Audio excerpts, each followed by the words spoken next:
कुछ स्टोरीज़ का effect screen के बाहर नहीं रहता है। मैं बात कर रहा हूँ स्ट्रेंजर थिंग्स सीज़न 5 के वॉल्यूम 2 का। हालाँकि इसका फ़िनाले अभी बाकी है, but still I guess we have already started missing it. तो इसका वॉल्यूम 2 वहीं से स्टार्ट होता है जहाँ वॉल्यूम 1 खत्म हुआ था, which was some crazy shit. जहाँ हमें दिखाया गया था कि विल को पावर्स मिल गई है और उसी मोमेंट में हमें पता चल गया था कि वेक्ना की अब फील्डिंग सेट है। तो क्या वॉल्यूम 2 उन सारी एक्सपेक्टेशंस पे खरा उतरता है या वॉल्यूम 2 की कहानी अंडर डेवलप्ड लगती है? आइए बात करते हैं। तो चलो अब वॉल्यूम 2 को थोड़ा डिटेल में समझने की कोशिश करते हैं, और हाँ, इस पॉइंट के आगे स्पॉयलर्स होंगे तो अपने हिसाब से देख लेना। तो मैक्स के ठीक होने से लेके विल अनाउंसिंग हिमसेल्फ गे, सब पे बात करेंगे अब। इस वॉल्यूम की शुरुआत में हमें दिखाया जाता है कि वेक्ना का प्लान सक्सेसफुल रहा एंड उसने सभी बच्चों को किडनैप कर लिया है इन ए सो कॉल्ड वेसल। ये बिल्कुल उसी तरह है जब उसने सीजन 1 में विल को किडनैप किया था अपनी पावर्स ग्रो करने के लिए। इंटेंशंस बहुत साफ है उसके कि उसे उसके जैसे और लोग चाहिए जिनकी हेल्प से वो समवॉट रूल कर सकेगा पूरे वर्ल्ड पे। वहीं दूसरी तरफ अपसाइड डाउन में हम देखते हैं कि स्टीव की टोली पहुंच चुकी है हॉकिंस लैब, उस पावर सोर्स की तलाश में जो उनके हिसाब से उन वॉल्स को स्टेबल रखे हुए है एंड जिसकी वजह से वो आर पार नहीं जा पा रहे हैं। वो जो बड़ी बड़ी दीवारें देखी थी ना हमने सीजन के स्टार्टिंग से ही, बस वही। इस दीवार के बारे में हम आगे डिस्कस करेंगे, इनका बहुत मेजर रोल होगा फिनाले में। देन एंट्री होती है मैक्स और हॉली की, जो वेक्ना के दिमाग से बाहर निकलने का ट्राई कर रहे हैं, एक मेमोरी से दूसरी मेमोरी में जंपिंग कर रहे हैं इन दी होप कि उन्हें एग्जिट मिल जाएगा। इससे पहले वो एग्जिट तक पहुंचे वेक्ना उन तक पहुंच जाता है एंड देन मैक्स को ऑलमोस्ट मार ही डालता है, लेकिन तभी विल उसके माइंड में किक इन करता है एंड वही करने का ट्राई करता है जो उसने डेमोगॉर्गन्स के साथ किया। टू बी ऑनेस्ट, वॉल्यूम 2 के one of the coolest shots में से एक था ये, जब उसने वेक्ना का पैर ऐसे ट्विस्ट किया एंड तोड़ ही दिया। मतलब भाई साहब, it was a cool shot and then will Vecna के थ्रू मैक्स को कहता है भागो। देन वो दोनों वहाँ से निकल जाते हैं, बट इसी बीच एक बार फिर वेक्ना विल को अपने माइंड में कैप्चर कर लेता है, जिसकी हेल्प से वो मैक्स की एक्चुअल लोकेशन, आई मीन उसकी बॉडी जो कोमा में होती है उसकी लोकेशन का पता लगा लेता है एंड डेमो डॉग्स को उसे मारने के लिए भेज देता है, विच फेल्स ऑफ कोर्स। एंड वहीं लैब में हम देखते हैं कि डस्टिन अभी भी दुखी है एडी की डेथ से, जिसकी वजह से उसके और स्टीव में भी थोड़ा बहुत कॉन्फ्लिक्ट होता है। वहीं नैन्सी और जॉनथन को पावर सोर्स मिल जाता है एंड नैन्सी उस पावर सोर्स को डिस्ट्रॉय करने की कोशिश में उस सोर्स को डिस्टर्ब कर देती है।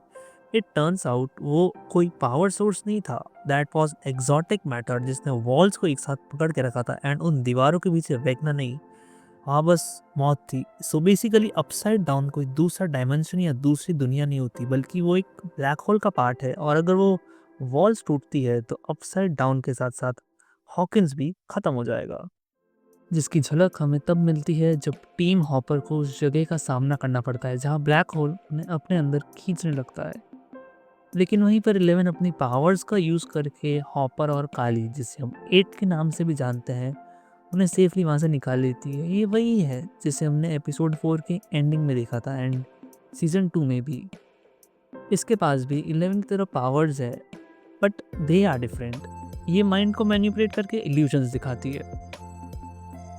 फिर नैन्सी और जॉनथन बस मरने की कगार पे होते हैं और उसी वक्त दोनों एक दूसरे को कुछ कन्फेशंस करते हैं एंड एट लास्ट दोनों ब्रेकअप कर लेते हैं, रियलाइजिंग उनका रिलेशनशिप सिर्फ शेयर्ड ट्रॉमा की वजह से टिका हुआ था। फिर स्टीव उन्हें बचा लेता है।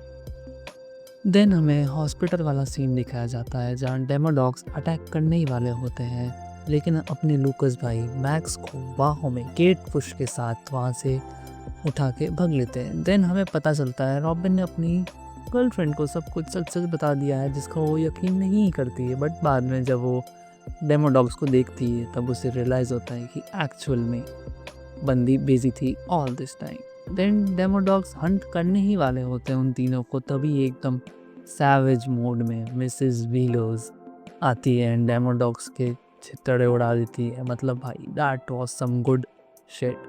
इन सब के बीच में मैक्स एंड हॉली दोनों अपने एग्जिट्स ढूंढते हैं एंड मैक्स फाइनली अपनी बॉडी में वापस आ जाती है एंड लूकस उसे ज़ोर से हक कर लेता है। वहीं हॉली वेक्ना के जंगल से निकलने का ट्राई करती है, ऑलमोस्ट निकल ही जाती है, बट वेक्ना उसे पकड़ लेता है। 7th एपिसोड में हमें रिवील किया जाता है कि वेक्ना असल में कहाँ था और कैसे अब तक के सारे मॉन्स्टर उसके प्लान का सिर्फ एक हिस्सा थे। वेक्ना का मकसद सिर्फ केओस फैलाना नहीं था, बल्कि हॉकिंस और अपसाइड डाउन के बीच एक परमानेंट कनेक्शन बनाना था। और फिर आखिरी मोमेंट्स में हम देखते हैं अपसाइड डाउन में निकलने से पहले विल सबको इकट्ठा करता है एंड बोलता है कि देखो भाई, मैं तुम सब जैसा ही हूँ, बस मुझे लड़कियाँ नहीं पसंद। It turns out into a emotional and wholesome moment. सब हक कर रहे होते हैं एक साथ एंड एट लास्ट हम हमारे सारे हीरोज़ वेक्ना को रोकने और बच्चों को बचाने के लिए एक लास्ट क्रॉल के लिए निकल पड़ते हैं, एक आखिरी बैटल के लिए अपसाइड डाउन के अंधेरों में कदम रखते हैं, ये जानते हुए भी कि वहाँ से लौटना शायद मुमकिन ना हो। आई जस्ट होप स्टीव सलामत वहाँ से निकल आए और हॉपर भी और जोनाथन भी। अच्छा ठीक है, सब लोग ही। फिनाले के लिए अब स्टेज सेट हो चुका है, एक परफेक्ट प्लान रेडी है and there is no going back from here. अब बस देखना ये है कि प्लान कैसे एग्जीक्यूट करते हैं एंड क्या क्या मुसीबतें आती है। देखते हैं एट लास्ट कौन बचता है और कौन सिर्फ यादों में रह जाता है। मैं हूँ एक फिल्मी लड़का। वीडियो पसंद आई हो तो लाइक करना और शेयर, चैनल पे नए हो तो सब्सक्राइब।